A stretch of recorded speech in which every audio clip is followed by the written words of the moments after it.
नमस्कार, एक बार फिर से आप सभी का स्वागत है। जैसा कि हम सभी लोग जान रहे हैं, आगामी दिनों में 11 तारीख से बी पार्ट 2 की परीक्षा सेशन 21 से 24 वाले अभ्यर्थियों के लिए होने जा रहा है। इसी के अंतर्गत आज हम लोग पॉलिटिकल ऑनर्स के 2 पेपर को जानेंगे कि पॉलिटिकल ऑनर्स के पेपर 3 और पेपर 4 की प्रश्न पूछने की प्रवृत्ति कैसी रही है, किस सब्जेक्ट से, किस खंड से और कौन से प्रश्न उठाए जा रहे हैं। इसको जानने के लिए हम पूर्णिया यूनिवर्सिटी के 2018 से 2022 के प्रश्न पत्र का विश्लेषण करेंगे। इन्हीं के आधार पर हम लोग 2023 के पॉलिटिकल ऑनर्स पेपर के वीवीआई प्रश्नों को भी डिस्कस करेंगे। यह वीडियो पूर्णिया यूनिवर्सिटी के साथ साथ अन्य तमाम यूनिवर्सिटी जैसे मधेपुरा यूनिवर्सिटी के अलावा जितने भी यूनिवर्सिटी हैं सभी के लिए लाभप्रद साबित होगा। तो आइए इसे जानने का प्रयास करते हैं कि किस सेक्शन से, किस खंड से, जैसे कि भारतीय संविधान से प्रश्न उठाने की क्या प्रवृत्ति रही है और विश्व के सापेक्ष कौन से प्रश्न उठाए जा रहे हैं। तो आइए वीडियो को शुरू करें। सबसे पहले हम लोग देख रहे हैं पॉलिटिकल साइंस के पेपर 3 को। इसमें आप लोगों को 10 प्रश्न दिए जाएंगे। 10 में से 5 प्रश्न खंड ए से और खंड बी से 5 प्रश्न बनाने के लिए कहा जा रहा है, जैसे कि आप लोग स्क्रीन पर देख रहे हैं।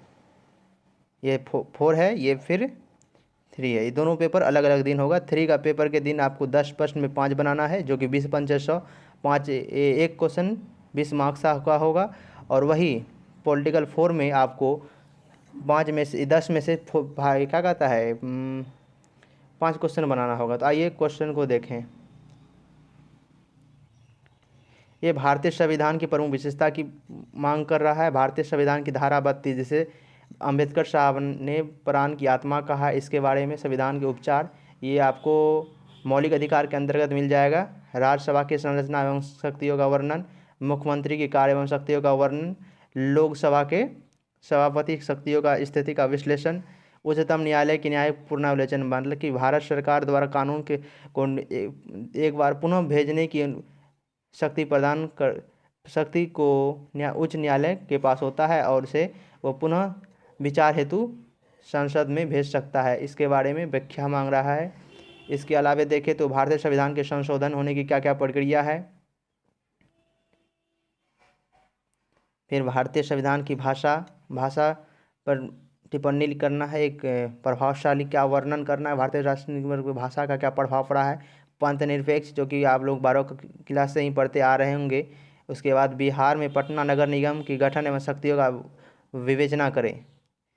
अगर पॉलिटिकल 3 के पेपर को देखें तो ये भारतीय अर्थव्यवस्था से संबंधित है, भारतीय व्यवस्था से संबंधित है, राजनीतिक व्यवस्था से संबंधित है, जो कि आपको पॉलिटिकल के भारतीय सापेक्ष में पॉलिटिकल किताब पढ़ने की ज़रूरत है।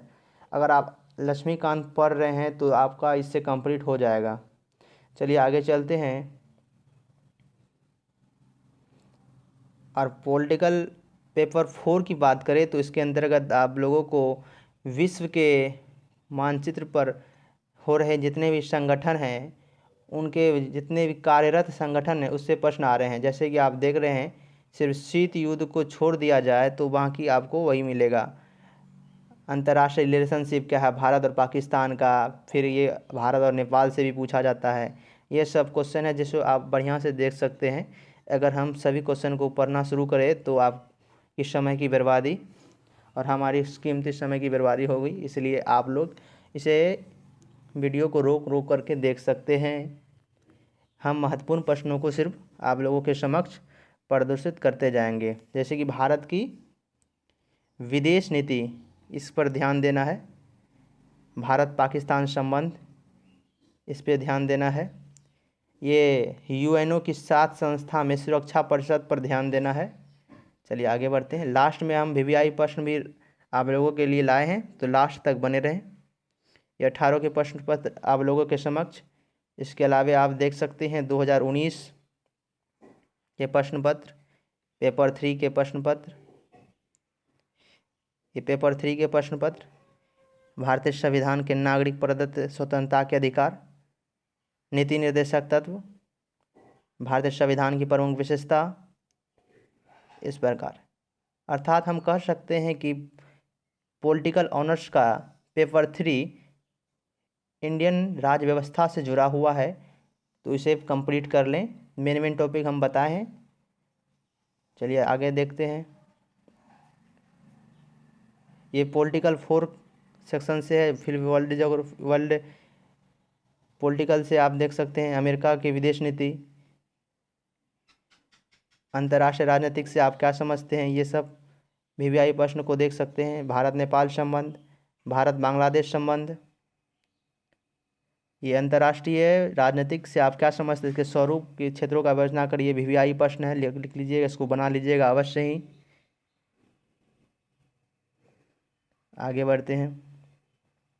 2019 के 6 के बाद 7, 8 और 10 नीचे में है, क्या कि 2 पेज अलग अलग पेज में था तो इसका कट बना है तो अलग अलग हो गया है, इसमें घबराने की कोई बात नहीं है।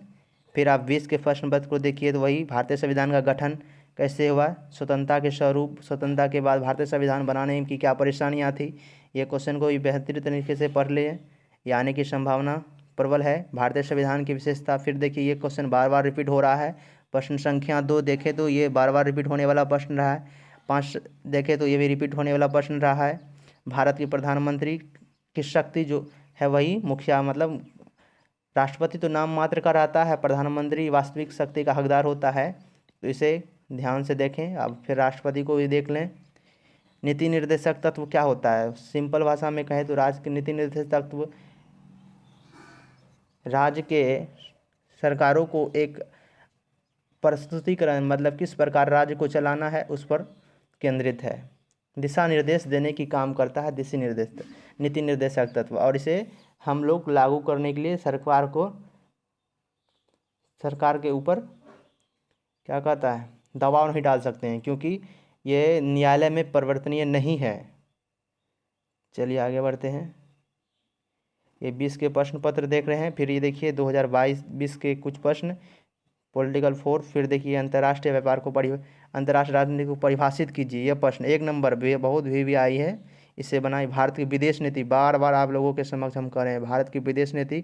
इस सार्क एक संगठन है जो कि बहुत सारे देशों का संगठन है, जिसमें सभी देशों की विकास के लिए हमेशा तत्पर रहने वाला सार्क एक संगठन है। आतंकवाद, इसे तो आप लोग मैट्रिक से ही करते आ रहे हैं।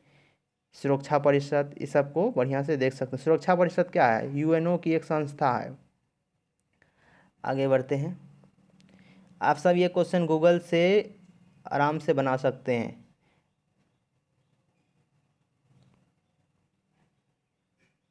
ये 21 के प्रश्न पत्र आपके समक्ष देखिए। नीति निर्देशक तत्व, आपातकालीन अधिकार। 21 के प्रश्न टकराने की संभावना होती है। 21, 22 थे, हाँ। 21 के प्रश्न पत्र को आप लोग बढ़िया से देख लें। इसके अंतर्गत आप अगर हमसे पूछें तो 1 नंबर, 2 नंबर, 3 नंबर,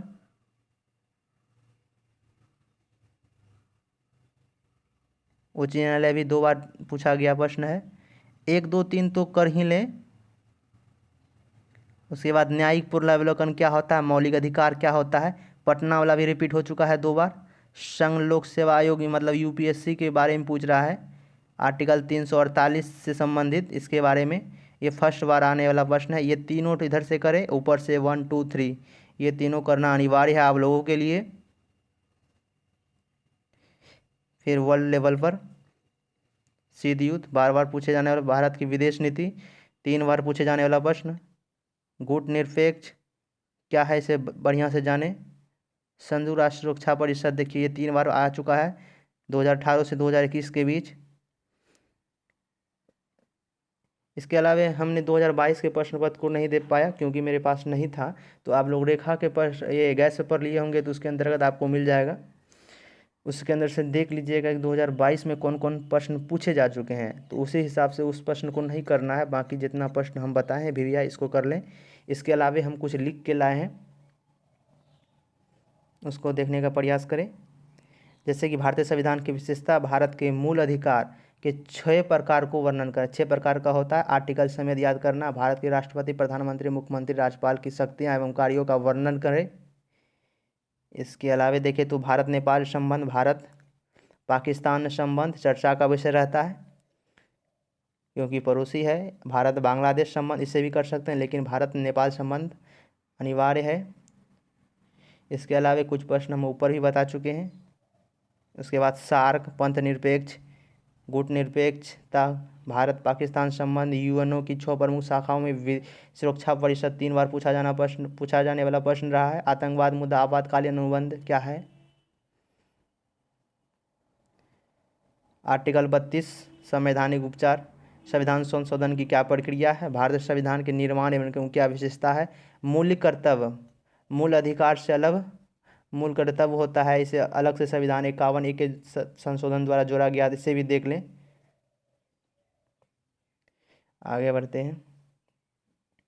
पॉलिटिकल 4 में हमने उतना नहीं पढ़ा है, तो फिर भी हम आप लोगों के सामने कुछ बातों को रख रहे हैं। जैसे कि देख सकते हैं, शीत युद्ध को कर लें, अंतर्राष्ट्रीय न्यायालय, संयुक्त राष्ट्र के महासचिव, सार्क, यूएनओ। मतलब कि वर्तमान समय में जितने भी संस्था विश्व में कल्याणकारी भावनाओं और विकास की भावनाओं के साथ कार्य कर रही, उनके पर प्रश्न आता है, जिससे आप देख सकते हैं। इसी के साथ मैं अपनी वाणी को विराम देता हूँ। जय हिंद, जय भारत। वीडियो अच्छी लगी हो तो लाइक शेयर अवश्य करें। अगली वीडियो नेक्स्ट क्लास में ज्योग्राफी ऑनर्स पर आएगा। इसके अलावा सब्सिडरी पर भी आएगा, हिस्ट्री, पॉलिटिकल, सोशोलॉजी इत्यादि। धन्यवाद।